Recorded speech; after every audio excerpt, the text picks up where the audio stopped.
Hi guys, hi, good evening everyone. So let's see who all are there today in the comment section who have joined. Rajesh, Lokesh, Abhishek, Lohit, Ovesh, Sagar, and Snehal, Bharat, and Arun. Okay, hi, good evening everyone. Good evening. Thanks for joining to this day 3. Like Samila is there, Pritika, Ramdut, Amit, Bidhi, and Ritu, Bishwajit. Yeah. So thanks all for joining into this day 3. We are yet another, like we are into yet another session, and a very important session which would be discussing some more important concept, right? As I mentioned already in the previous session, we would be discussing some more concept like why to write system.out.println, why we are writing system.in while creating object of scanner class, and we would also learn about constructors and all, right? Okay, so good evening everyone. Hi, and so sorry that you had to wait for a few minutes in the initial time. My system was creating some problem and I was unable to join in, actually that's why it got delayed, but it's now fixed and I'm here in front of you, and let's start this session without any more delay. Okay, so if you remember, I had told you yesterday that we would also cover the user defined package, so I'll start with that. So what I'll do, let me start this VS Code. I think it will take few moments to get started. Meanwhile, what we can do is you can all put your favorite emojis over the YouTube comment. Okay, let's make it a tradition. Let's follow this, guys. Okay, put your favorite emojis over comment. Meanwhile, Visual Studio VS Code, Visual Studio Code or VS Code would like get started, and I will share the screen and we'll start this session. Yeah, can I have your favorite emojis here in the comment section? You want me to start this? Okay, let me put something here, maybe this one. Yeah, please put your favorite emojis, guys. Start putting your favorite. Yeah, I got it from Chikoba. Thanks, Devika, Shiv. Yeah, everyone put your favorite emojis out there. Even if you don't have any favorite emoji, put some emoji, guys. Let's break this board down. Let's get started with the high energy level and excitement. Okay, right? So yeah, VS Code has already started. There's an update, but I will do it later. Fine. Let me share the screen of mine. I'll share VS Code, guys, and let's see. Let's begin from the same point where we left in the previous session. Okay. Please confirm, guys, whether it is visible or not. I have shared already a screen. Basically, the VS Code I have shared over the screen. Please do confirm in the comments if it is visible to you all. Right? Okay.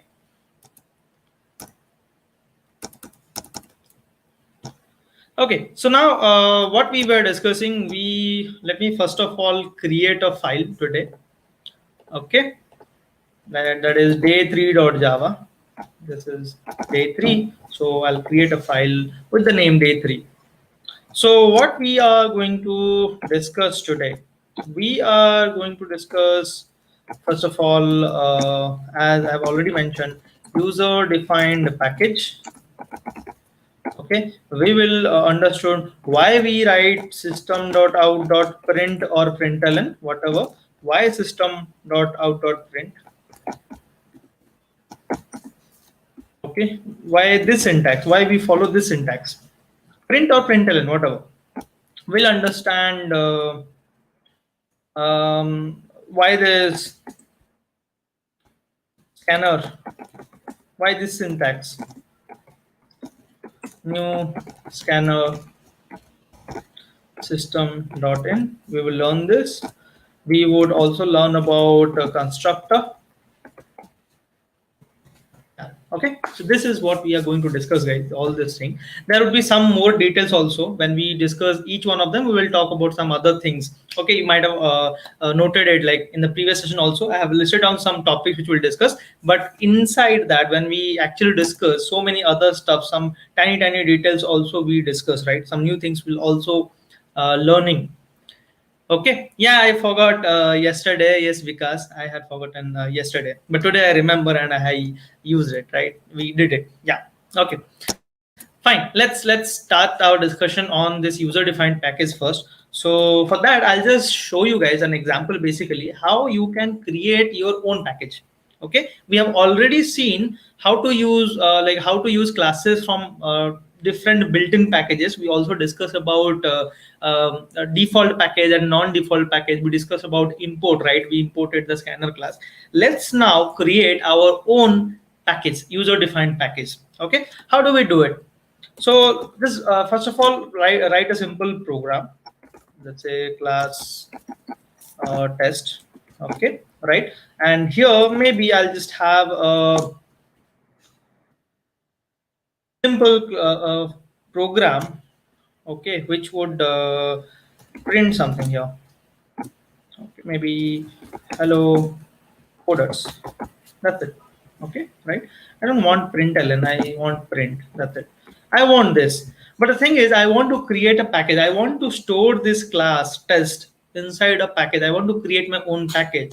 So to create package, what you will write? You will write this keyword package and will name. You name some package, guys. Okay, what package do you want me to create here? Let's say we will create here ESS, essentials. This is essentials program. Okay, right? So let's create a package name ESS. Okay, so what I'll do, so I have written my package, I have done everything here. So let's compile this. I'm not inside this folder actually. Let's save this first. I've saved the file.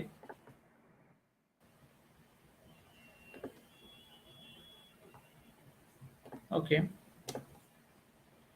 Yeah, now let's compile this. To compile it first, I need to get into this particular folder. So that is batch 3. I went into this batch 3. Now I can compile this code, that is day3.java. Okay.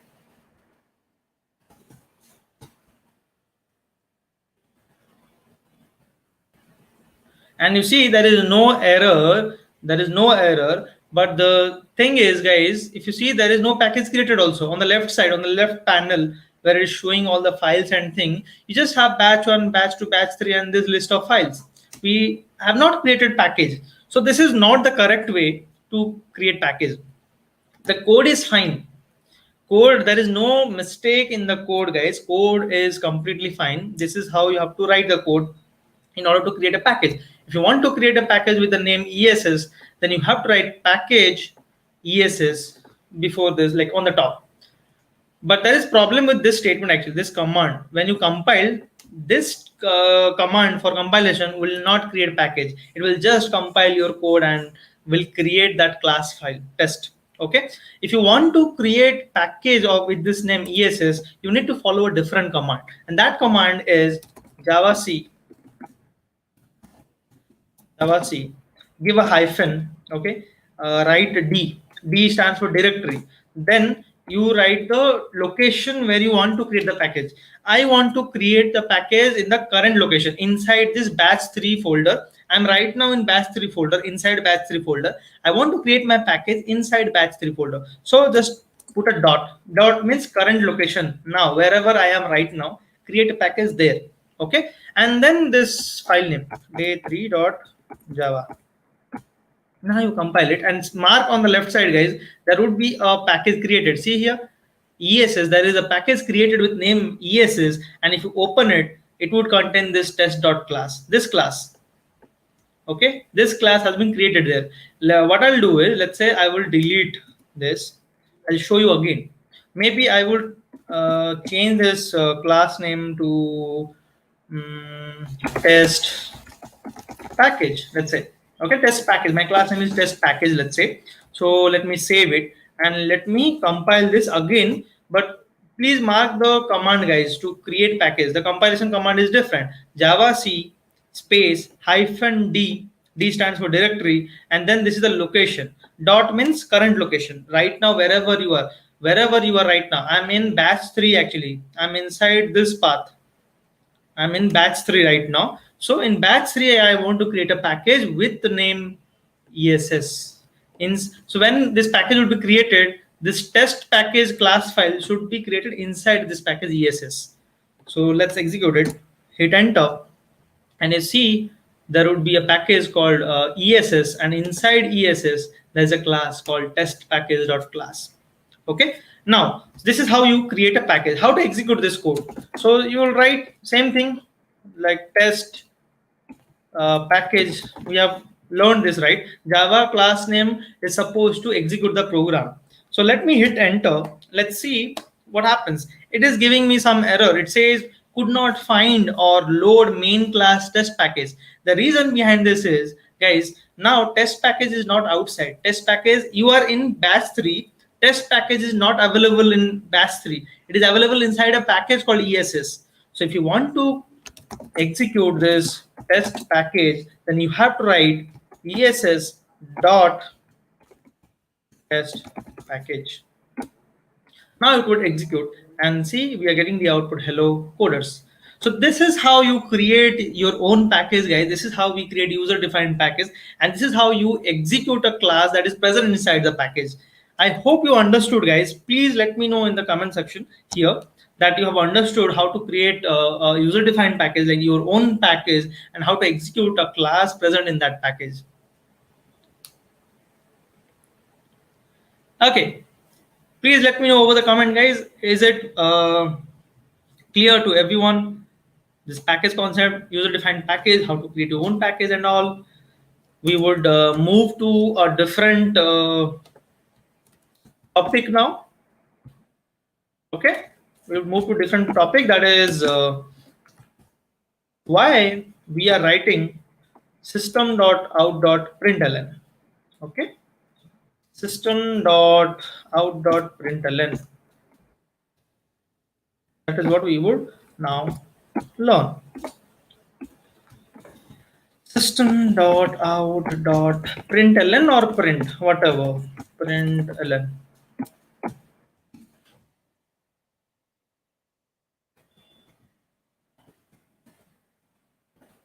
Why we are writing this? Why this? Why system.out.print, system.out.println? Why not directly print or directly println? Okay, so now see this. I'll show you one thing here. See this, guys. Now we will learn a new command here. We have learned Java C, which is used for compilation. We have learned Java command, which would execute a class file. Now let's see another command, that is Java P. Okay, what Java P will do, or what Java P does, let's see by ourselves. It's not important to understand, like I'm not saying important, it's not very good to only talk about theory. I'll show you, guys. I'll show you what it does.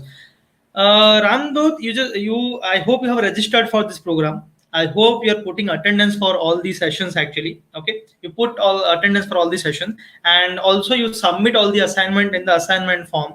And if you are submitting along with putting attendance, you are submitting all the assignment, then you would be eligible for completion certificate. So you will receive an eligibility mail regarding completion certificate, where we would collect your address and all, and a certificate would be sent to you over your address. Okay, right? Please check the community group for assignments and materials that are being posted daily. Okay, fine. Now Java P, I want to show you something, guys. That is java.io.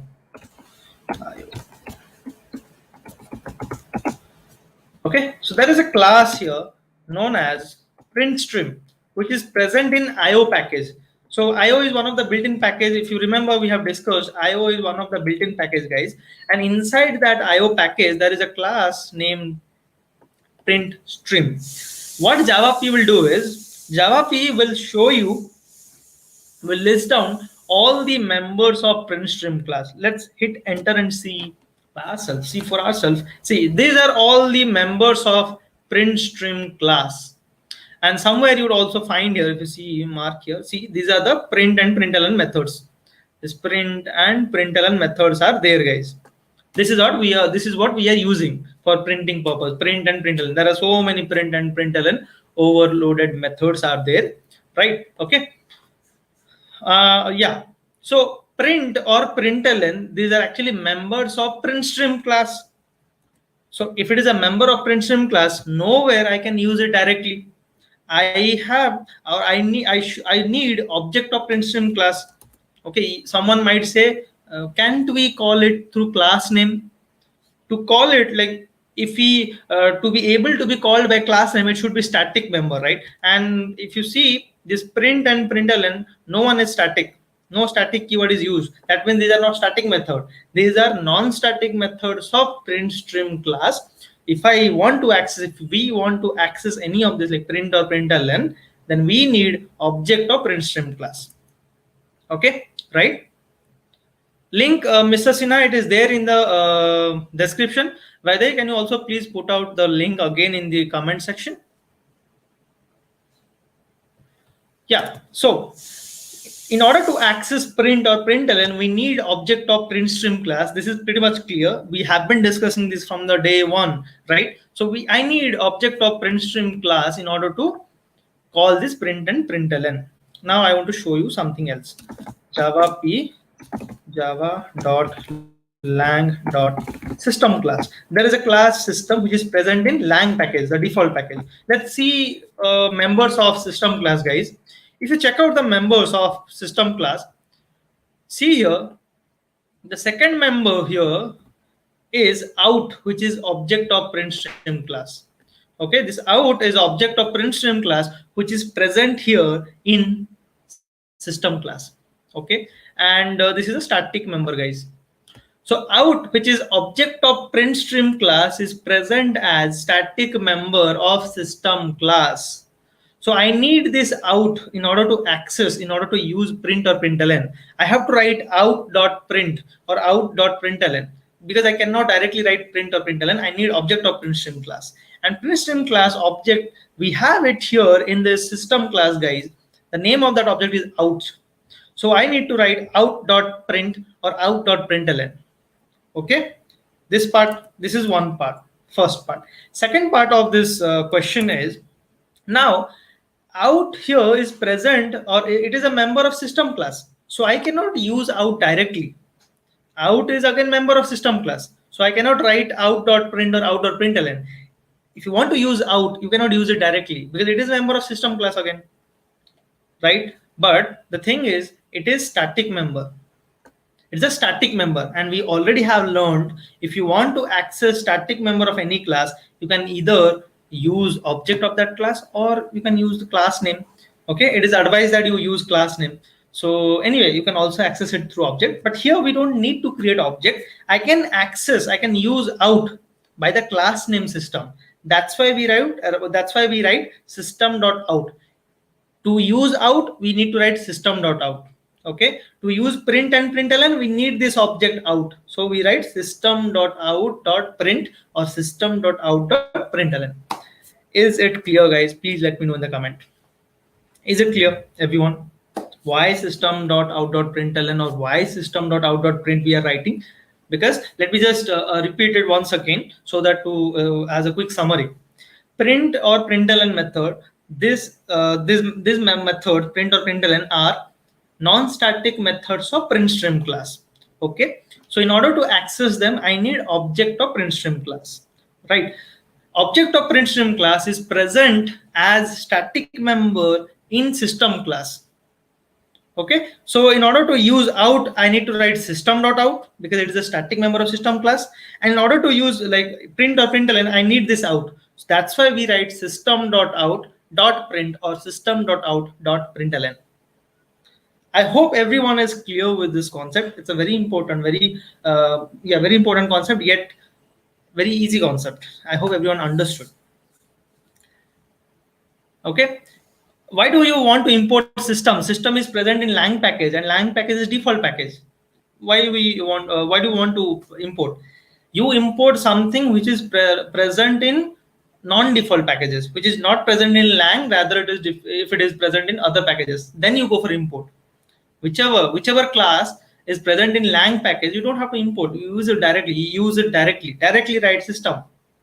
System.out. Why we are writing system.out? Because out is static member of system class. I can use it through class name.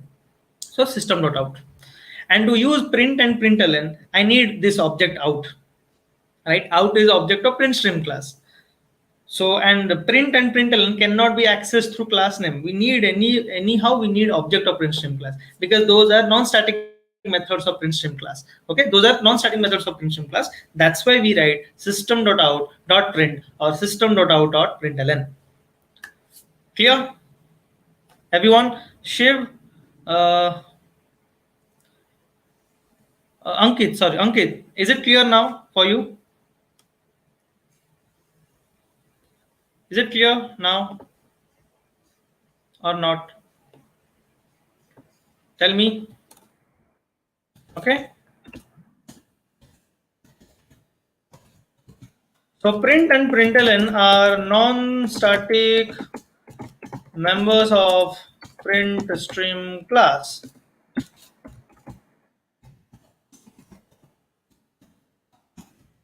Okay, print stream class. Right. Non-static.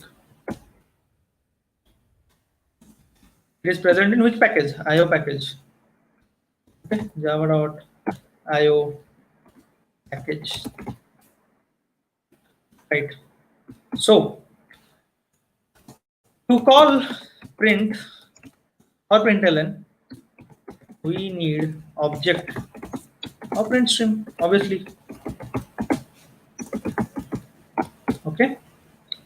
So next is out is an object of print stream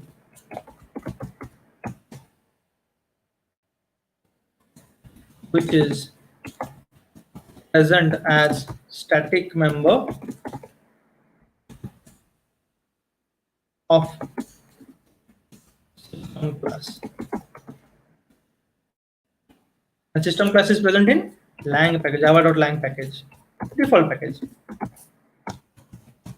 Right. So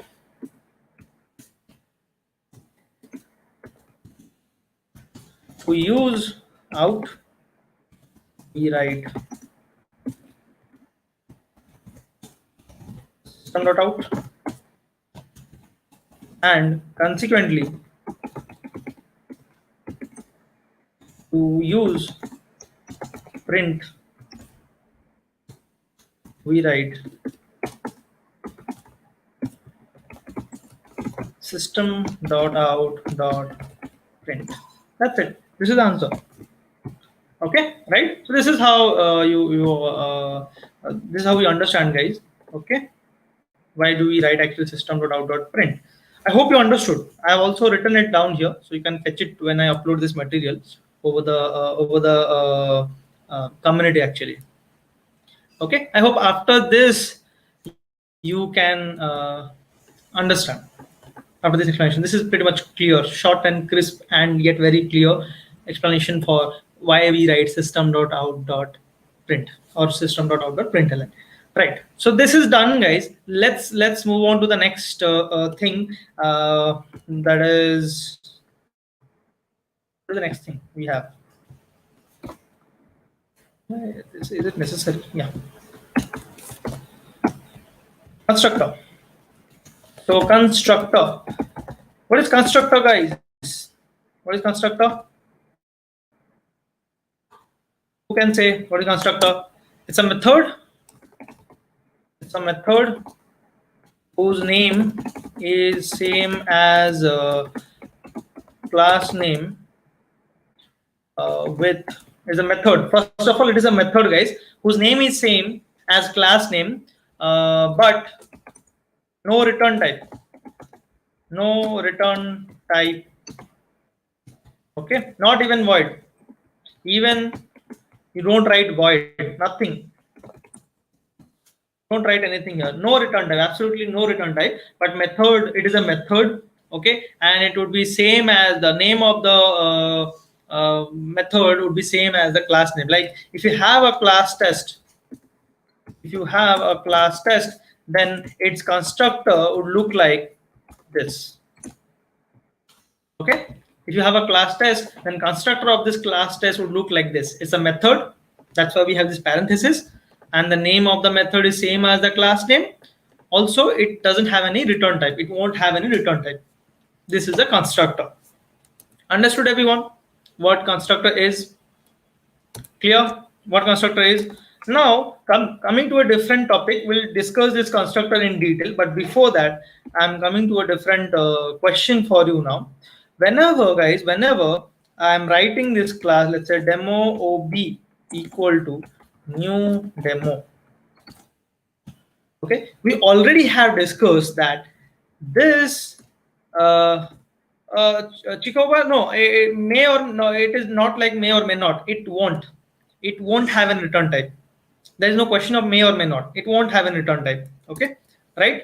So now we have seen this statement already. We said that this statement actually creates object, right? Okay, this statement creates object. My question to you is whether this statement creates object by its own. This is my question to you, or it takes help of someone else. Just say yes or no. Just say yes or no. Whether it takes help of someone else to create object, or it by itself it creates object, because we already have discussed that this statement creates object, we know, right? So my question here now is whether it takes help of someone or it creates object by itself. Please let me know in the comment section, guys. I'm waiting for your responses here. Please answer your just put your answers there in the comment. What do you believe? What do you think, guys? This statement, it can create object by itself or it takes help of someone else?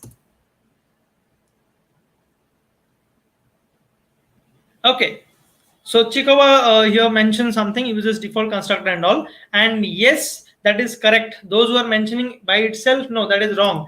This statement by itself cannot create object, guys. Actually, in the backend, it automatically or implicitly invokes or calls constructor. Okay, please remember this. And constructor is responsible for creation of the object. Constructor is the one who creates object for the class. The statement by itself doesn't create object actually, right? Okay. Behind the scene, in the background, it actually makes an implicit call to the constructor, and constructor creates the object for you. Okay, remember this. One more thing I would like to say. Actually, we don't need this whole statement to create object. Only by writing new demo, this is enough to create an object. This creates, not creates, this actually invokes constructor to create object. To create object. Okay, right? So actually we don't need this whole statement to create object. Only this part, new demo, this is enough to create object, guys. This is enough to create object. This actually invokes the constructor to create object. So what about this demo OB? What is this then? This is nothing but yeah, this is nothing but it is just a reference variable. You might have heard this term called reference variable. Okay, reference variable. Okay, is it just a name? It is just a name for the object. Actually, object would be created by this, a physical entity, like it will take some memory and all. It will allocate memory for all the members of the class and all. And OB is just a name for that whole memory location. OB is a reference variable, you can say. OB is referring to that memory location. Okay, like me, let's say this this is a person, this is a body. Subrat, my name, it is just a reference to this body. Okay, this physical body. Subrat is just a name. So I can have multiple names, right? My friends might be calling me with some different name. At my home, they might be calling me with different name. You might be calling me with different name, right? So a person can have multiple names, right? Similarly, for an object, I can have different name. Okay, I can write, next time I can write demo OB1 equal to OB. So what happened here? Wherever OB is referring, now OB1 is also referring there. So this for the same object, now I have two reference variables or two names, OP and OB1. Right? So there is a thin line between reference variable and object, guys. OP is not actually object, it is actually name of the object, or you can say reference variable. of the object. Okay, right? So this is the whole thing that happens behind the scene when you write this statement. It by itself, it cannot create object. It actually makes an implicit call to constructor, and constructor actually creates object. Okay, right? Got it? And this demo OP is known as a reference variable. So what are the tasks of constructor then? Tasks of constructor.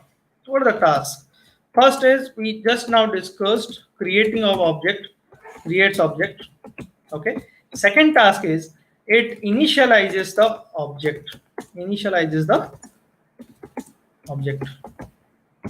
Okay. It initializes the object. I'll show you an example here. Okay. I'll show you an example. But before that, yeah, I'll show you an example how this initializes the object and all. Let me write a code here, for example, where it will be very much clear to us the instructor, sorry, the constructor and all of everything about it. Let's write a code here. So class maybe test. I hope I have commented the previous code. Yeah, I have commented out. So I have a class test and okay, let's go with main function here itself. Right, so yeah, I have a data member also, and x. So what I'll do, I'll create object, right? Test ob equal to new test, and I would store ob.x equal to 30, and then I'll just print out. Okay, I'll print this data. This program, you know, this is a simple program. This we had done in the very first class, the simple program. But now let's talk something about something in detail here. The thing is, we discussed now that this statement new test will invoke the constructor, which will create object. And we have also discussed a few moments back, constructor is actually a method whose name is same as the class name, but it do not have any return type. Right? Okay, like this. It's a method, but it do not have a return type. Now, in this class, we do not have any constructor. We haven't mentioned any constructor here. Then how in the world this statement is able to create object that I'm able to access all its members? How is that possible? Can anyone answer? Here we do not have constructor. We do not have constructor inside the class. Yet we are trying to create object, and the object is created successfully, and I'm able to get the output. If you're if you have any doubt, then let us execute it. We already have executed this code. Like we have seen this similar, same code earlier, but for the time being, let's also execute it once again. So Java C day3.java, and I need to run this test class. Okay. I think I haven't saved it properly. Java C day3.java and Java test. Yeah. See, I'm getting this data 30. So my program is working fine. And this object is created, like this statement is creating object. But we just now discussed this statement by itself cannot create object. It actually makes an implicit call to constructor, and constructor is the one who creates object. How is this possible? This is possible, guys, because you have JVM. Okay, so what JVM does here is, okay, without your notice, even if you have not mentioned, JVM behind the scene automatically places a default constructor for you. Okay, it places a default constructor for you. Nothing, there will be blank. It is a blank constructor. It's a default constructor. Why it is called default, I'll talk about that later. But right now it places a default constructor implicitly. It won't be visible to you, but it is there. Okay, that's how it is able to call the constructor and create object. Remember, guys, constructor is necessary to create object. Without constructor, object cannot be created. If you don't mention any constructor, okay, if you don't mention any constructor, then JVM will automatically place a default constructor for you, which will create the object for you. Understood? Is this point clear? Roshan, I'm not very sure about that. We'll try surely in upcoming classes in future. But I cannot right now. I cannot assure you of that. But let's see if we can do that. Okay. I'm not sure whether I would be able to explain things so well in Hindi, but I can surely try. Okay, fine. Now, where we were. So we now understood that even if you don't mention constructor, JVM is going to place a default constructor on your behalf, which will actually create object for you, right? So this is a conclusion. Let's take that, okay, with us. Okay, yeah. What happened? I understood what happened. This is creating issue actually. I'm removing this, guys, because this is what we don't need. Even if you don't mention any constructor, there would be a constructor placed by JVM. So I'm writing that stuff below here. So the point is, JVM will automatically place a default constructor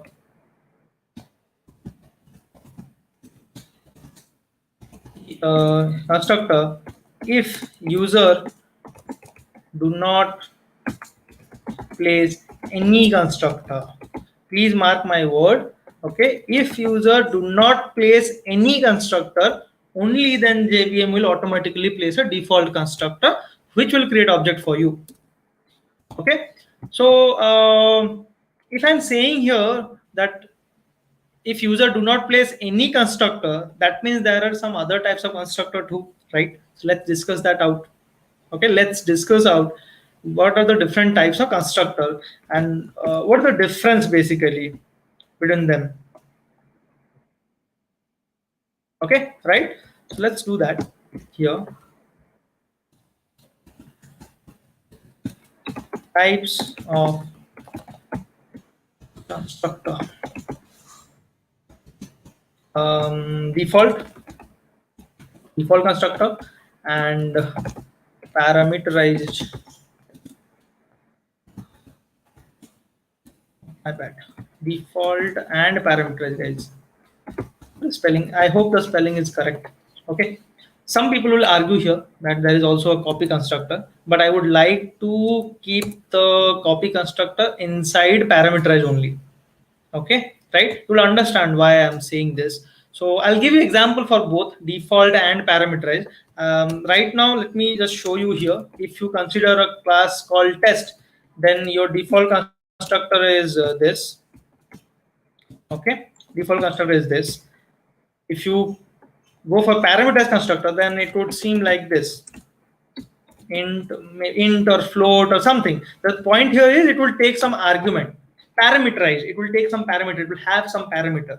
If you have parameter, that is called parameterized constructor. If you don't have any parameter, then it is called default constructor. So JVM places a default constructor automatically. If blank constructor, the body, nothing would be there in the body, and it would be a default constructor. Okay, but the thing is, JVM will place default constructor automatically only when you do not place any constructor, any kind of constructor. If you do not place any kind of constructor, only then JVM will place a default constructor.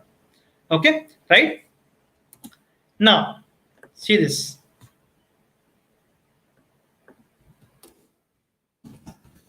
Let's take an example. We'll not talk about some simple example like conceptually or something. Let's take a real life example, guys. Let's take an example of cab. Let's see how the fares are calculated in a cab. You can take it as like Uber or Ola or any other cab facilities. Let's just see on the top and look over, have an overview how the fares are calculated. This might not be the exact thing, but yes, you'll have a good amount of idea how the fares are calculated actually. Right. So this is a cab class. It has a member called fare, where the fare amount would be calculated and would be stored. Right. Okay. And then, yeah, I don't have anything else here. If you want to make this fare private, you can make it your wish. I am not making it private, guys. Let it be there. Let it be like default member. Let it be. So now I have another, that is ride cab or drive cab, you can say. This is the driver class which I'm creating. Okay, right? So here the main function would be there.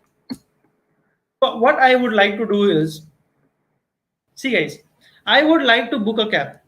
Okay, I would like to book a cab. So the thing is, when you book a cab, it actually means an object is created against your ID. Okay, you open the app, you book a cab. Okay, right? So that means an object would be created against your ID. That's it, nothing else. So let's create an object here, cab ob equal to new cab. Yeah, that's it. Okay, we understand that, we know that even this statement itself cannot create object. So what this JVM does is, JVM actually places a default constructor automatically. It places. We know this, right? We know this, that JVM behind the scene, it automatically places a default constructor, because without that object cannot be created. Okay, so it would be like object would be created, fine. Okay, everything is fine. Then you will say you will travel some distance and all, and that is the whole point here. So maybe here I'll take a distance b, custom, the distance traveled actually by the user, by you, let's say. So you would like to take input for that, right? In real time, what happens, that would be automatically calculated by the GPS or something, by the location tracker and all. But here we don't have that option, so let's take input for that. So you know, right, to take input and all, we will need that nextInt and scanner class. So let's use the scanner class again, guys. We are visiting it, scanner sc equal to new scanner, and I had asked you to remember this. Okay, today in this class I'll explain you why we are writing this system.in, but for the time being, just assume that okay, we have to write scanner sc dot equal to new scanner system.in. This is just a reference variable, you can take any name. Okay, right? So what we will do here is, I need to take input for the distance traveled by the user. Okay, so just write sc dot next.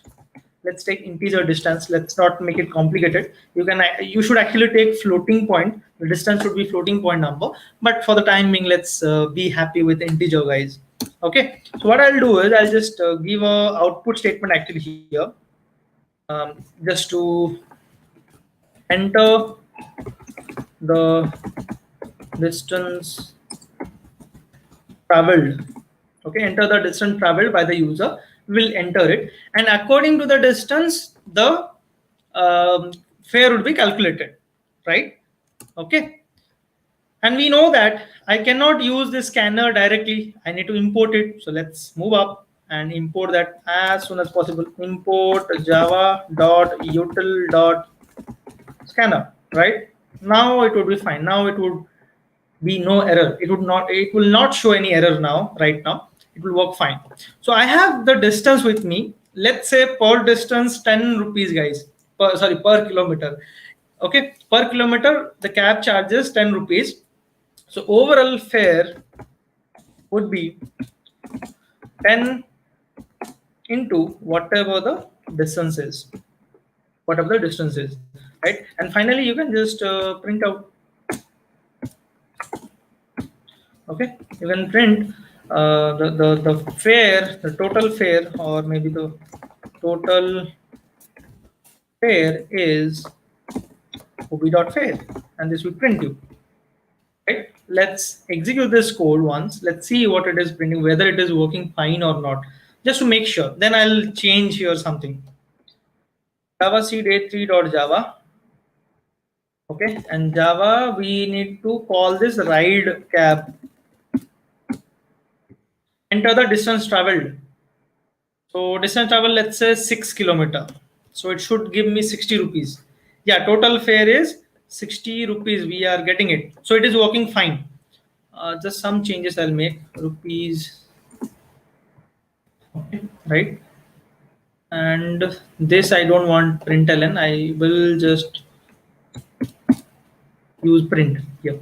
That's it. This is the changes I've done. If you want to see what I did, I think it is pretty much clear what I did here. But yeah, let's see once. Another distance traveled 6. Instead of next line, I'm entering the 6 at the same line, and then I'm printing total fare as rupees 60. This is what we did, considering 10 rupees per kilometer. Okay, right? 10 rupees per kilometer. That's what we did here. But the problem here is, if you have booked ride earlier, guys, you might know that there is a booking charge or reservation charge, right? Whenever you book a ride, so there is some minimum amount you need to pay, right? Even if you cancel it, that minimum amount you need to pay that, right? 15, it may be 30 rupees, or it may be 25 rupees, or it may be 40 rupees. Some charge is there. You have to pay bare minimum. That bare minimum amount you have to pay. That is the base charge. After that, the fare will be calculated as per the kilometer you travel. Maybe 10 rupees per kilometer. But there would be a base charge. They would charge from you, right? So when that base charge is added to the fare, whenever you book a ride, as soon as you book a ride, that base charge, the fare, value of fare should be updated with that value. It should not be 0. It should be, whenever you book a ride, your fare should store that base charge amount, right? So basically, when the object is created, at that moment, fare should contain this value, right? Okay, that is where constructor comes into picture, because constructor can initialize the object. Okay, while creating object, it can initialize the data members of the class, guys. So what we will do here, okay, we will define a default constructor. See, automatic, whatever JVM places the default constructor, it is all fine, but it will not initialize anything to the data members actually. Okay, it will not initialize any data member there. So you need to create a default constructor which will assign a default value, initial value to the data member. Okay, sorry, the class name is not test, class name is cap, not cap, small c, capital C. This is what you would need to do. Okay, so what happens when this statement would be executed, new cap, it will call this default constructor. So this default constructor will create object. While creating object, it will store 30 in this data member fare. Okay, right? And then when you are finding the total fare, it is not just ob.fare equal to 10 into ob.d. It is actually ob.fare equal to ob.fare plus 10 into ob.d. That 30 rupees base charge plus whatever distance you have traveled as per the calculation. If you have traveled 6 kilometers, 6 into 10, 60 plus 30 the base charge, total it should give you rupees 90 as the bill. This is how this is how exactly the fare is calculated, right? The prices, the charges might be different, but this is how the thing work. Okay, let me save this and let me compile this and let me show you whether it is working or not, or whether there is any error. No syntax error. I hope everything is fine. I just need to execute this Java ride cap. Enter the distance traveled. Let's enter 6 here, the same kilometers. And see, guys, total fare is now rupees 90, not 60. 60 plus the base charge. How the base charge was done? Whenever you book a ride, at that moment, fare value should be 30. Because even if you cancel the ride now, you need to pay the 30 rupees base charge or reservation charge. This is the exact thing, right? That happens, right? Okay.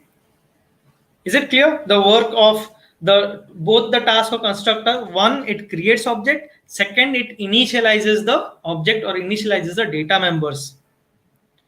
Okay, yesterday class assignment, Harika, it is posted in the community. You can check the community group link. It is already posted there. It was a question on command line argument, where you need to take two values by command line argument and you need to print some of them. Okay, that was the question. Is this clear, guys? Here, this one, is it clear to everyone? this cab thing, this default constructor work. Okay, right? Now let's go to another scenario here. Okay, what is the scenario is, I hope everyone understood this part. The next scenario is, okay, base charge is fine. Let's say there is no cab nearby you. Okay, okay, right, there is no cab nearby you, but the cab organization or the cab company has a policy that every customer should get service, but yes, they would charge more for that. Okay, they would charge more for that. Let's say for an instance, for an example, actually, this, what is that, within the range of 5 kilometer, let's say. Okay, if there are cabs within the range of 5 kilometers of you from you, then there would be no extra charge for the base charge, it would be 30. But when there is no cab within the range of 5 kilometer, let's say a cab is coming from 7 kilometer, then they will charge extra per kilometer. Like 30 is fine, up to 5 kilometer, 30 rupees fixed. Even if the cab is coming from 1 kilometer, 2 kilometer, 3 kilometer, or 4 kilometer, or 5 kilometer, you'll have to pay a base amount of 30 rupees. When it exceeds the what is that, range of 5 kilometer, for every kilometer you have to pay an extra 10 rupees, let's say.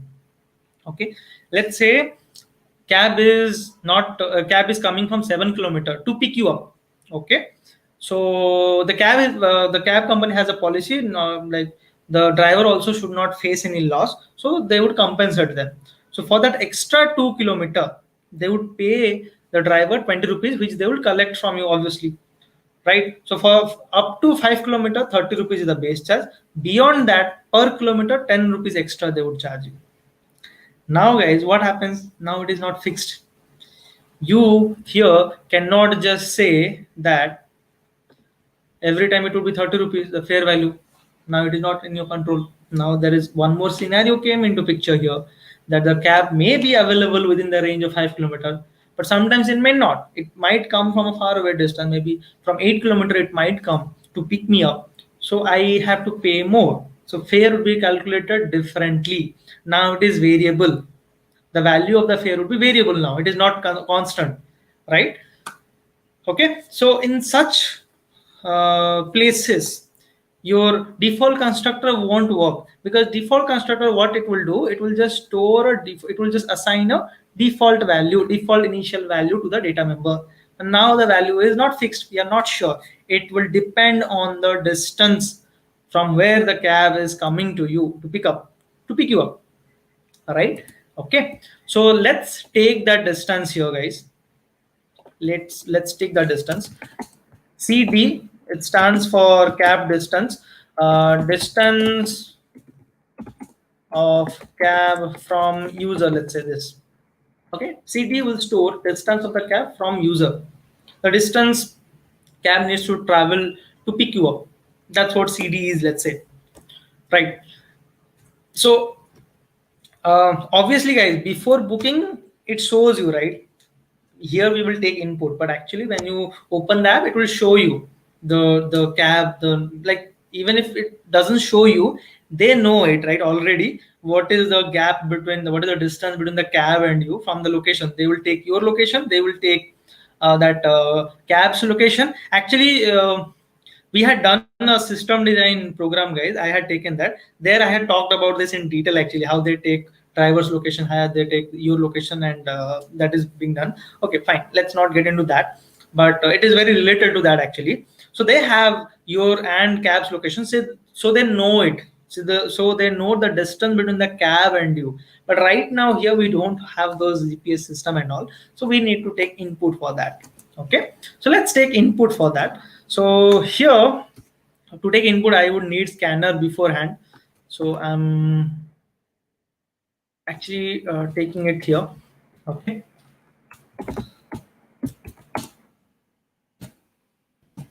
So enter the cab distance from user, let's say. Okay. I don't need println, I'll just go with print. That is fine for me. And now I will take the input cd equal to sc dot next int, right? Okay, see dot next int. So I have taken distance of the cab from the user. Based on that, the base charge would be calculated now. So now it is variable actually. Okay, now it is variable. You want me to pin the drive file for reference? Okay, just give me 1 minute. Let me finish this discussion and I'll pin the material link. Okay, right now. So yeah, now we have the distance of the cab from the user. Now we need to like calculate the fare. So what condition we have? Condition is if the distance of the cab from the user is greater than 5 kilometer, then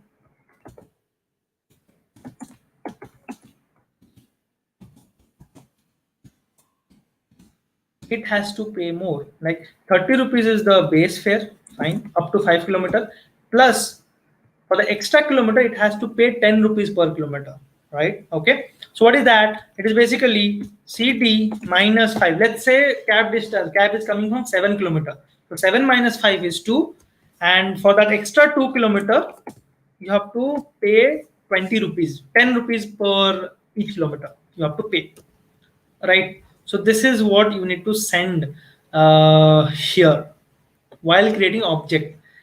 Okay, remember guys, while creating object, now you are passing an argument, but this default constructor cannot accept that argument. Okay, it does not parameter. It does not have any parameter. It do not have any parameter. So you need to define a parameterized constructor here in order to accept that argument. Okay, right? So here you can go for amount, and what you need to do, you don't have to do much. You just store this amount in fare.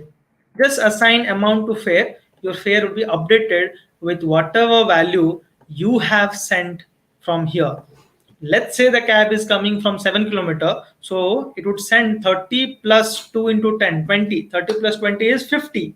50 would be sent to this variable, this parameter amount that would be stored in fare. So now it is not fixed. It is not always 30, guys. Depending on the distance, it would differ. If CD greater than 5, you do this. If CD is not greater than 5, then you call the default constructor.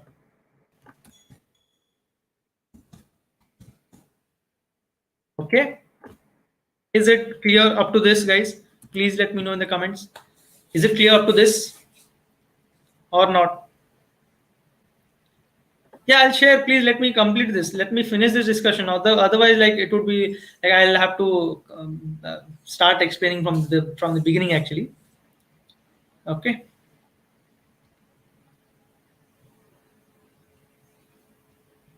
Yeah, just tell me.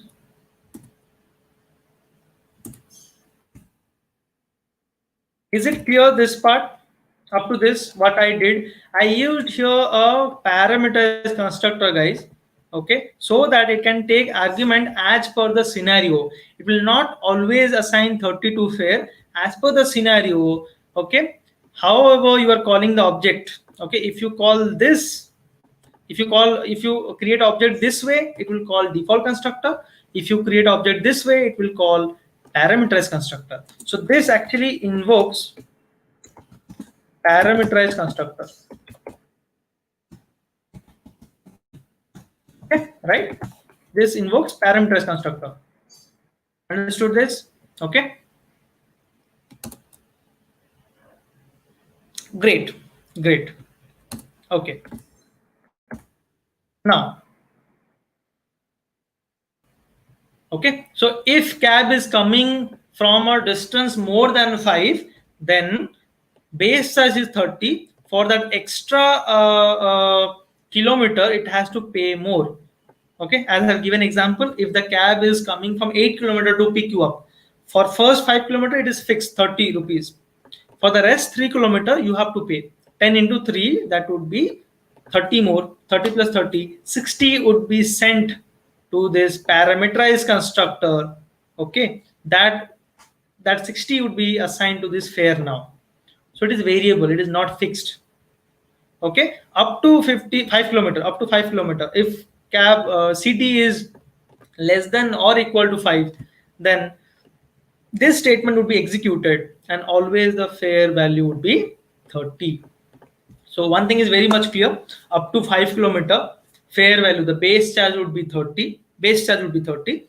After that, it would charge more, like 10 per kilometer it would charge. Okay, that is the whole concept here. You didn't understand this, Ankit and Shubham?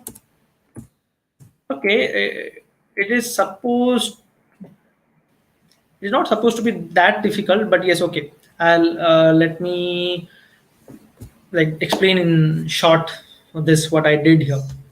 Look, see guys, what I was talking about there is when I had this default constructor, whenever you create object, it will invoke this default constructor and it will assign this 30 to fare. Okay, but let's say the company has this policy: if the cab is coming within a range of 5 kilometer to pick you up, then it is happy with 30 rupees fare, base charge, the reservation charge 30 rupees.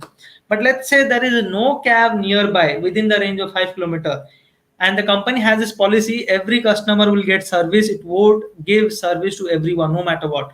Of course it would charge more from you. So let's say cab is coming from 8 kilometer, so base fare would not be 30 rupees anymore. Okay, 30 rupees is till 5 kilometer. If the cab is coming from 8 kilometer, then for the extra 3 kilometer you have to pay more. And what is that amount? 10 rupees per kilometer. So you are coming, the cab is traveling 3 more kilometers, so it has to pay 30 rupees more. Base charge 30 rupees plus 30, total fare should be 60. So I'm saying here fare is not constant anymore. Always it won't be 30 rupees. It is now dependent on the distance of the cab from the user. That's why we have taken the distance here, distance of the cab from the user. We are checking whether the distance of the cab from user is more than 5. If it is more than 5, then we need to send a fare value as this: 30 rupees up to 30 rupees up to 5 kilometer. Okay, rest of the kilometer we have to pay 10 rupees per kilometer. Like let's say it is 7, so 30 rupees up to 5, 2 more kilometer, 7 minus 5 is 2, 2 into 10, 20 more rupees, 30 plus 20, 50 total should be the new fare value. So here we are passing an argument. Okay, and this default constructor cannot take argument, it doesn't have any parameter, guys. So we need to write a parameterized constructor. This is your parameterized constructor, guys. Parameterized constructor. While creating object, if you're passing any argument, that would invoke parameters constructor. While creating object, if you do not pass any argument, like here, you are not passing any argument, then it will call default constructor. Okay, I hope now it is clear to all of you. Great. Now, yeah, Ravias, thank you for putting the day to assignment question there. You can fetch it. Also, it is there in the community, guys. Please do check. Okay, right. So now what I need to do is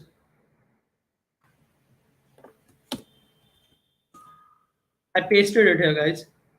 Okay, same code whatever I written yesterday already. So if cab is coming from 7 kilometer, so we are paying 30 plus 20, 50 rupees is the base charge. Okay, after that we are calculating the distance traveled by the user, right? And then we are calculating the final fare. Let's say user is traveling 4 kilometer, so 60 plus 4, 10 into 4, 40, it should be 100 rupees total. Okay, right? And then finally it will print the fare, right? Same thing you need to repeat in the else part. Okay, same thing you need to repeat in the else part. So object is created, then you take distance traveled by the user, and then you calculate the fare as per this formula. Same thing. You might ask why I'm writing the same thing in both if and else. The reason, the simple answer to this is local variable concept. Okay, local variable concept. That is, see, this object, you are creating this object inside if. When you are coming outside if and else, this object is deleted because local variable. Similarly, guys, when you are creating this object, this is created inside this block of else. When you're coming out of this else block, there is no object, so you cannot really use object in this space because there will be none. The object will be deleted automatically. Okay, right? I hope you understood. This is the whole program of fare calculation in cab, guys. Let's execute this code and let's see for ourselves whether this is working fine or not. Java C day3.java. Yeah, no syntactical error. Everything is fine. And then ride cab. Okay. Enter the cab distance from user. What you want? Let's say we'll take 7 kilometer. Okay, so 7 kilometer means it should be 30 plus 2 extra kilometer, right? So 20, 30 plus 20, 50 rupees should be the base charge. And let's say enter the distance traveled. Let's say the user travels 6 kilometers, same 6 kilometer. Total fare is 110 rupees, 50 base fare plus for 6 kilometers 60 rupees, 60 plus 50, 110 rupees. Okay, right? If I execute it once again, if I take the distance of the cab from user as 4 kilometer and distance traveled as same 6 kilometer, I'll get 90 rupees because for 4 kilometer range, base charge will be 30. No change in that. Okay, not only 4, you take 3, 2, 1, 5, base charge would be 30 only. Okay, if you want, I would execute it again for you. Let's say I'll take distance of cab from the user is 2 and distance traveled is same 6 kilometer. Still then you are getting rupees 90, guys. Okay, so this is the whole program about this cab fare calculation, guys, and this is a real-time example where we use this constructor concept, default and parameters constructor we use. Okay, someone might be asking about copy constructor. Let me show you that, but that isn't really necessary here, but for the sake of completion I'm showing you here. But there is absolutely no use of copy constructor here. Okay, so copy constructor is used to copy one object data to another object. That's it. Okay, it would be like this. So cab will take another object of cab. Okay, right, and it will store this ob not ob fare equal to ob dot fare. It just copies data of one object to another object. That's it. But I think you might understand now why I'm saying there is absolutely no use of copy constructor here. No, they would not copy one user's fare amount to another user, right? Okay. So there is no point of copy constructor here. But for the sake of completion, let me explain what copy constructor is, how it works, right? It's simple, guys. Let's say you want to copy data of one object to another, then you use copy constructor. How is that done? It's very simple. You just write, let's say ob. Okay, let me change something here. Instead of ob, I'm taking ob1 so that you won't get confused. That's it, nothing else. Okay, so I want to copy one object, like a fare of one user to another user. Let's say there's not a practical situation, but let's say. So what I'll do here, I'll create another object ob2 equal to new cab. I'll pass this object, guys, because I need to copy the data of ob into ob2. That's what I need. So this is what you do, and you just, if you print, you'll get data of ob2. It will be printed here, ob2 dot fare. You get it, same as ob. Okay, so this thing here, what you are doing here, see, you are passing a parameter, you are passing an argument, fine. Okay, also this constructor is a parameters constructor because it has parameter, but the parameter is now an object of the class cab. Okay, that's why it is known as that is why I didn't keep it separate. I kept it inside parameters constructor actually. But this is, yes, copy constructor. It copies data of one object in another object. See guys, what exactly this is. So you are passing OP, right? You are passing OP in the object. So the same OP is passed to OP1. So if you see here,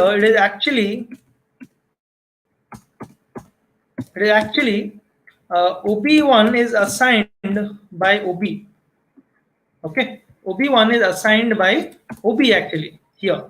So wherever OP is pointing, referring, OP1 is also referring to the same. So OP1 means OP, OP means OP1. That's it. Okay. And this statement, what it means actually, this statement, it means you're actually in fare of OP2, you are storing fare value of OP. That's it. Why it is OP2.fare? This we understand. It is OP.fare because OP1 is actually OP. You have assigned OP to OP1. So it is same. You are storing data of object OP in OP2 of fare. Why OP2? Because this constructor is invoked. This constructor is invoked due to OP2. While you are creating object OP2, that constructor was invoked, guys. That's why when you write fare, this fare is actually of OP2. Okay. I hope it's clear, the copy constructor. Please let me know in the comments, guys. Okay, copy constructor task is to copy one object data to another object. So what we do, while creating the new object, you pass an existing object whose data you want to copy. So that's it. This is your copy constructor actually, nothing else. So simple. Okay, just make sure you follow the syntax properly. It should be an object here as parameter, a reference variable. Sorry, here it should be a reference variable of the same class because you are passing an object, right? Reference variable can catch object and you can simply assign it here. Okay, clear everyone? I hope you understood, guys. There is one more thing which I would like to discuss here. Okay, that thing is, let's say this parameter name is also fare. Okay, if the parameter name is also fare, so you cannot just write fare equal to fare. Okay, now fare becomes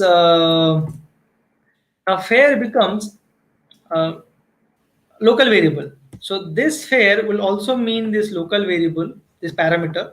This fare will also mean the local variable parameter. How would you store in the data member of the class, the cab class fare, right? There's a very simple solution here. If you want to differentiate between, if you have the data member and parameter name as same, okay, not only here, not only in the case of constructor, be it any method, guys, if parameter name and the data member name are same, you can differentiate between local variable, the parameter, and the data member by using something called this operator. Okay, when you write this dot fare, it means the data member of the class, and this only fare when you write this means it is the local variable, this parameter, and it will work fine. Simple, it will work fine. Okay, so this is another concept actually. This keyword, this always gives you reference of the current object. Okay, let me write it here. This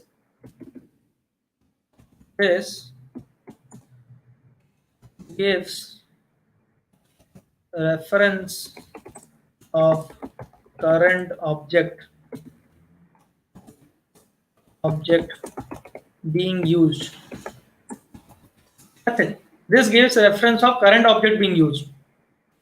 So when you write this dot fare, it actually means, let me write it for you guys.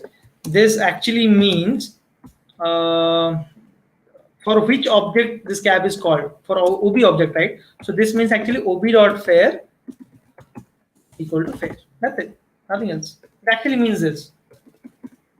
Clear, guys? Understood? These are small things, tiny things, yet very important.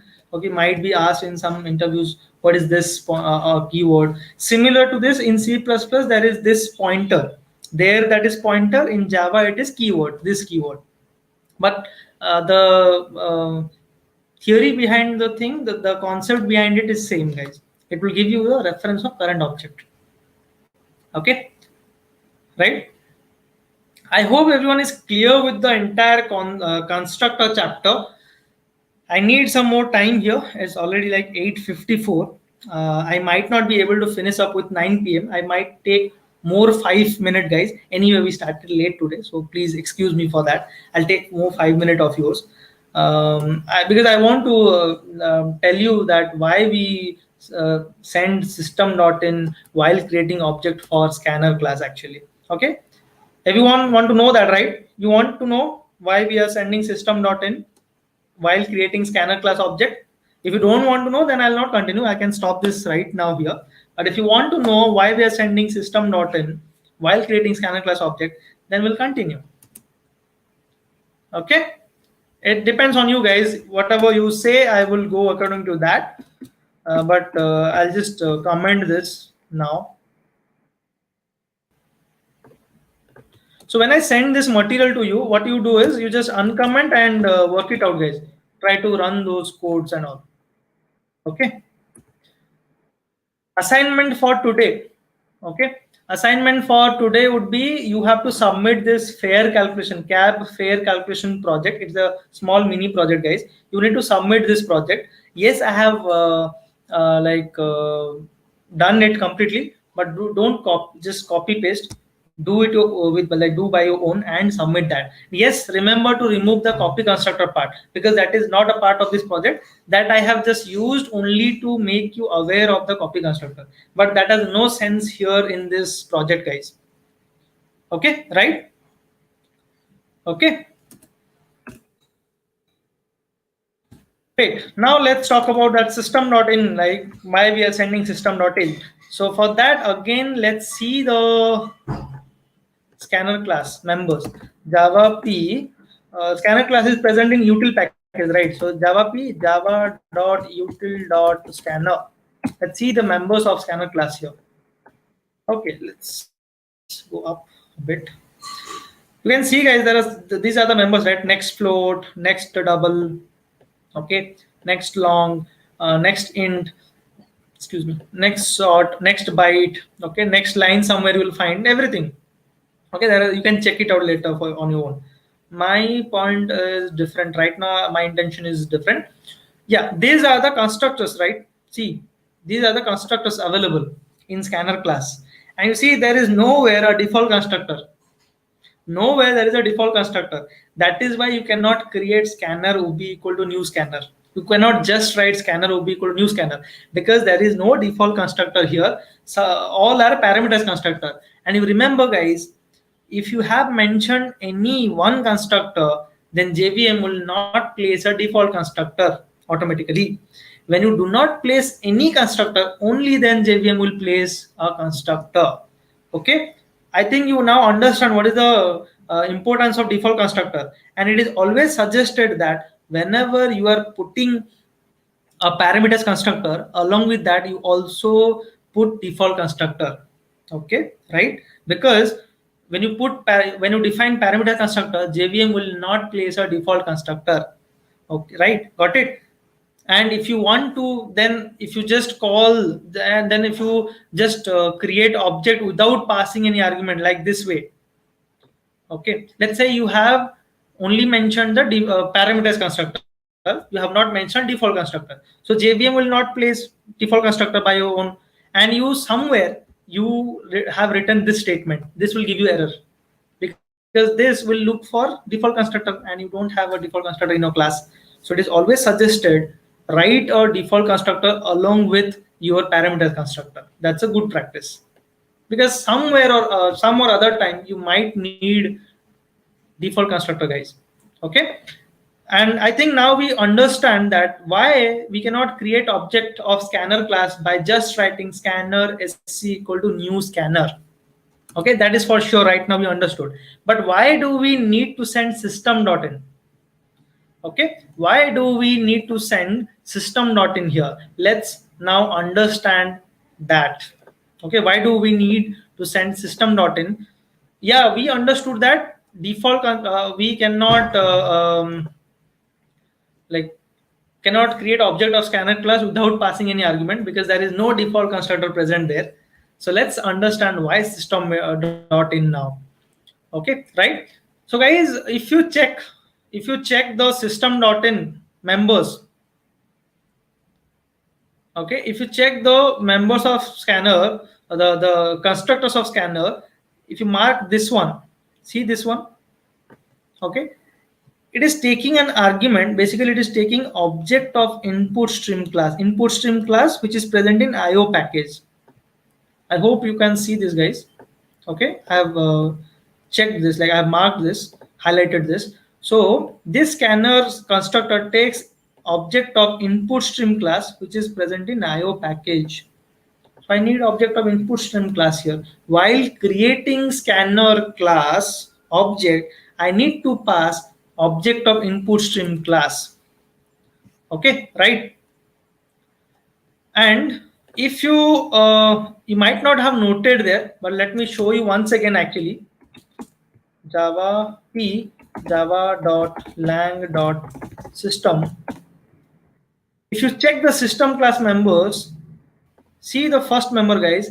There is an object of input stream class present, and its name is in. In is an object of input stream class which is present as static member of system class. Okay, I need this object, guys.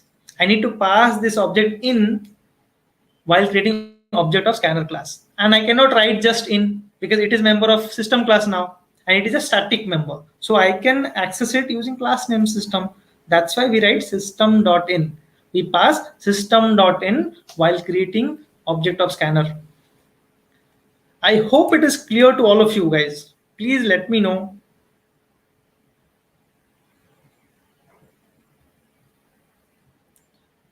Please let me know, guys, in the comment, please. Is it clear why we are passing now system.in while creating object of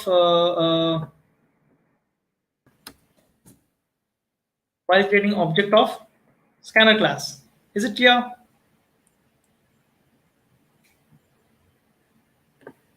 Is it clear? Please let me know. Scanner class. I'm waiting for responses. If it is clear, what I would do is we can end it. We have two options. We can end this session, okay, or I can tell you about getters and setters. Your wish. Okay, again, your wish, guys.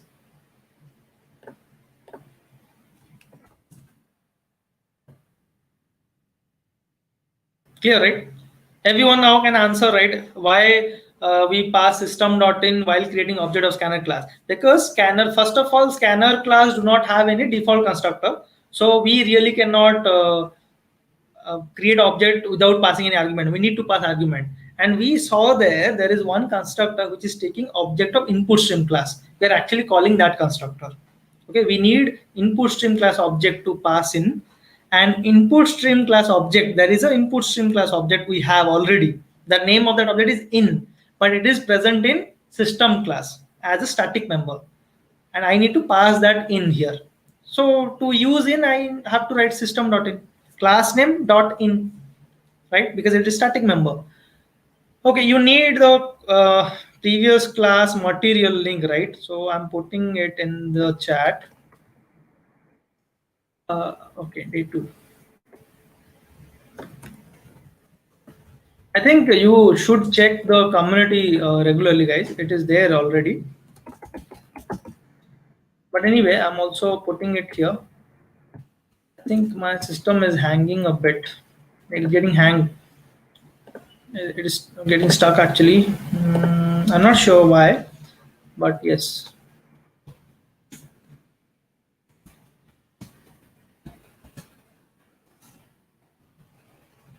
Okay, so what do you want, guys? Should we call this session off, or you want to know about getters and setters? It will take, like, getters and setters will take maximum 5 more minutes, but it all depends on you. If you want, then I will discuss about it. It is related to the private data member concept which we discussed earlier. I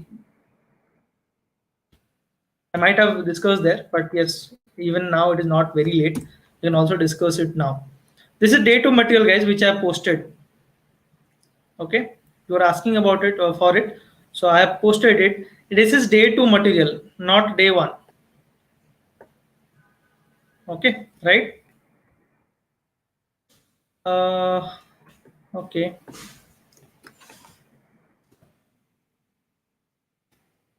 I'm facing serious hang, I think. This is day 2, guys. Day 2. You can fetch it from the comment now. Day 2 materials. Yeah, yes, I posted it. You can fetch it from the comment. Okay, getters and setters you want to know, right? Let me do it quickly. Let me just do it quickly, guys. Just give me one moment. Okay.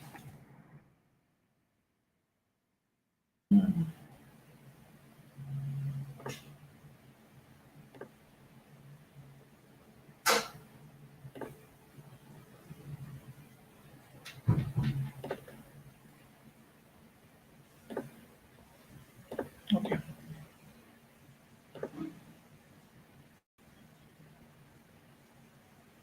This I don't need.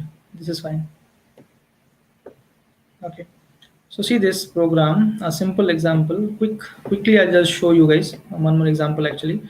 So let's say this is a class demo, and I have this private member, private int x, right? Okay. See, then I have this drive demo driver class main function.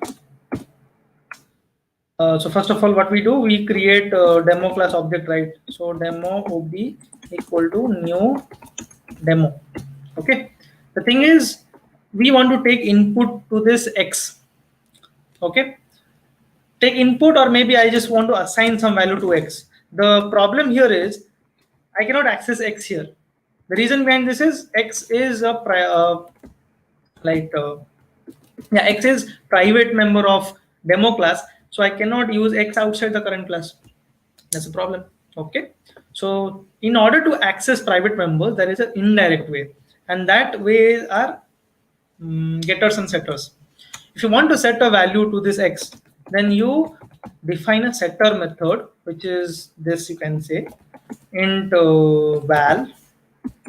It will take an argument and will store, assign that value to the data member x. Okay, whenever you want to assign x, you don't do this way. It is not the correct way. Okay, also guys, one more thing I forgot. You should mention this in public section actually. Oh, this should be public, that's it. Or maybe you can leave it, like you can also keep it default, not an issue, but it would be better if you keep it in like public. If you keep it public, set x and get x. But anyway, for our task is fine, but maybe if you want, make it public. Okay. So in order to access, in order to store value in x, you don't directly access x. But the reason is you cannot directly access x. So instead of that, you call this setX method and pass whatever value you want to store. You want to set the x. Okay. Again, now you want to get the value of x. You want to print the value of x. So you don't, you cannot access x directly, right? For the same reason, you use getter public, not void, int get x, which will return you the value of x. So just write return x. It will return you the value of x. So whenever you want to print a data, okay, whenever you want to print a data, so just write data equal to plus, you call here that get method, which will give you the value of x. That's it. That's simple, guys. So simple. Getters and setters. Set, this is setter. Okay, this is setter, and this is getter. Getter and setter. Setter will set the value of private member. Getter will get the value of private member. This is actually suggested. You keep all the data members private and like define these getters and setters, and in the driver class or somewhere else, you use that getters and setters to, in order to access those private members. Okay, this is what it is suggested. Let's execute this code. First of all, I would obviously compile this code. Okay, save it. Java day3.java compiled successfully, and then we have to run this code. Okay, I think I should write it. Demo, not demo. We have drive demo, right? Drive demo, yeah, this one. See, I'm getting data as 30. So I'm successfully accessing private member of one class in another class, but indirectly using getters and setters. Okay, right? By default, it is not public. By default, it is default. Okay, there is a default access modifier, guys. Okay, one more thing also, it is you should also keep the constructor public, guys. Okay, I might have missed this point. You should also keep constructor as public. Keep it public, because if you don't keep it public, then you might not be able to create object somewhere else in a different class, or maybe in a different what is that package, from different package or something. Keep it public. It is suggested that you keep constructor public always. Okay, keep constructor public, not default but public. Because if you when you go out of the package, let's say you are trying to create object of cab class in ride cab class, but the ride cab class is present in a different package, then you won't be able to access this constructor, right? The constructor would be default. That would be a problem. That will be a problem. So always keep constructor public. Okay, similarly, even you set text and get text, you might keep public. Okay, normally we keep public so that we be able to access it. So that's it, guys. That's all about setters and getters. That's all for this Java programming zero to hero. There are a lot of things in Java. Obviously, in 3 days we cannot do much about it. But whatever we have learned, I hope you have understood everything, and in depth you have understood. It's a nice, good start for you to enter into the domain of Java. You can explore now by yourself, guys, about Java more and more. Okay, I would always be there. You can always get in touch with me. Okay, you can get in touch with me over LinkedIn or something. Okay, even I'm there in the community itself. Okay, here you can tag me and post, and I'll answer your queries. Right? Okay, so guys, that's it for Java programming zero to hero. And I hope we started from a very zero level, but right now, okay, we are at a good position to call ourselves hero in the basics of Java at least. And now we can explore by ourselves more into the field of Java. So guys, I hope you enjoyed all these 3 days of Java programming zero to hero, and I hope like I enjoyed a lot. I hope the same with you. Also, guys, if you want to explore other programs, we have a lot of PGP, like postgraduate programs. Okay, PGP full stack in data science. We have AIML and deep learning. We have Python and Django complete programs. You can surely check out those things, and you can get enrolled into that. Right. Also, what we do is we also provide placement opportunities, guys. We also prepare you for placement. Like we teach you DSA, data structural algorithms. We teach you system design. We teach you cloud computing. We also teach you the non-technical part of placement preparation, like interviews, how to prepare for interviews, how to build your resume and all. The best part is we also bring in companies. We send your profiles to companies, and you appear for the placement round and all. And if you get selected, you will join there. Right? Everything there, and it's very very not very costly. It is very affordable price if you compare with other e-learning platforms. You can get it get it at only, the price is actually 29,999, but if you register for that course within the next 3 days, guys, you'll get a 4,000 off directly. Okay, there is also a form which you can register just if you have any more queries regarding our PGP courses, PGP full stack programs. Okay, right? See, guys, doubt clearing session, you can access, like you can scheduled outgoing session one-to-one with the mentors. There will be mentoring sessions separately, one-to-one with the mentor, with the instructor. So you can check out this form, guys, luc.topgp, which I am putting it actually. Okay, if you have any queries regarding our PGP courses, programs, you can fill this form. Okay, fill this form and check it out. You can also might get some more discount also. I'm not very sure, but yes, you can fill your form to get answered. Maybe I or maybe someone from my team will contact you and will answer your queries regarding our PGP programs. It's whatever, however, I have seen, guys, it's the best program in the market now. Okay, at a very affordable price. We are getting so a lot of things along with the core topics and all. We are getting so much of other things. Also, placement opportunities. You are getting everything, right? So do check out this courses. Already, like my team member have posted some links. You can check, guys. Okay, you can also check out our LetsUpgrade.in website. Okay, right there you can find out the curriculum actually for PGP programs, PGP full stack programs. You check it. It's a long 6 months program where it will guide you from very scratch and will take you to a very high level depth. Okay, if we are doing this much in these 3 days, we are going into detail of whatever we are talking about. So you can imagine, right, in 6 months, 6 to 7 months, what we would do, right? Yeah, that's it for Java programming 0 to hero, guys. Thank you, everyone. Thank you for joining in once again, and be in touch, guys, over community or LinkedIn, whatever, wherever you want something from me. Just tag me, just reach out to me, and I'll help you surely. Okay. Till then, guys, I hope we will meet again in some other class. I think some data structure and algorithm essentials program is coming up next. I'm not very sure right now, but yes, I hope it is coming up next. So I hope you will also join there. Let's meet there again. It's a very important course again. So till then, guys, till we meet again next, let's call it off. Let's call it a day, and that's all for this batch. Okay, so tata, guys. Take care. Good night. Keep learning and keep rocking.